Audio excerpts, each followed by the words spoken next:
میں ایک بند عاصی ہوں، خطا کار ہوں مولا۔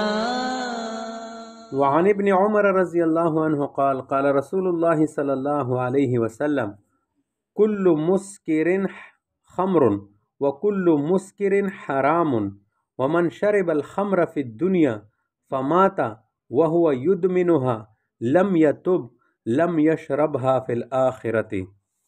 حضرت ابن عمر رضی اللہ تعالی عنہ راوی ہے کہ رسول کریم صلی اللہ علیہ وسلم نے فرمایا، ہر نشہ آور چیز شراب ہے اور ہر نشہ آور چیز حرام، یعنی خواہ مقدار میں توڑی ہو یا زیادہ ہو، اور جو شخص دنیا میں شراب پیے گا وہ ہمیشہ پیتا رہے گا یہاں تک کہ بغیر توبہ کیے مر جائے گا تو اس کو آخرت میں شراب پینا نصیب نہ ہوگا۔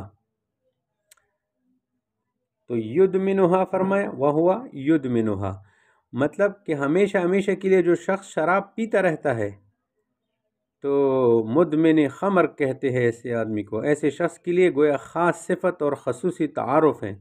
حدیث میں بار بار یہ لفظ باب افعال سے آیا ہے، اور ولم یشربها اس کا مطلب یہ ہے کہ وہ شخص دنیا میں شراب پینے کو حلال سمجھتا تھا اور حرام کو حلال سمجھنا کفر ہے، اس لیے یہ شخص مرتد ہو کر دائمی دوزخی بن گیا۔ تو دوزخ میں شراب کہاں؟ یا یہ کہ اول واہلہ میں اس کو شراب نہیں ملے گی، لیکن سزا بھگتنے کے بعد جب جنت میں جائے گا تو پھر ان کو ملے گی۔ یا یہ مطلب ہے کہ اس شخص کو جنت میں اس نعمت کی خواہش نہیں ہوگی تو نہیں پیے گا۔ بارکیف جو شخص دنیا میں شراب پیے گا وہ جنت کی شراب سے محروم رہے گا۔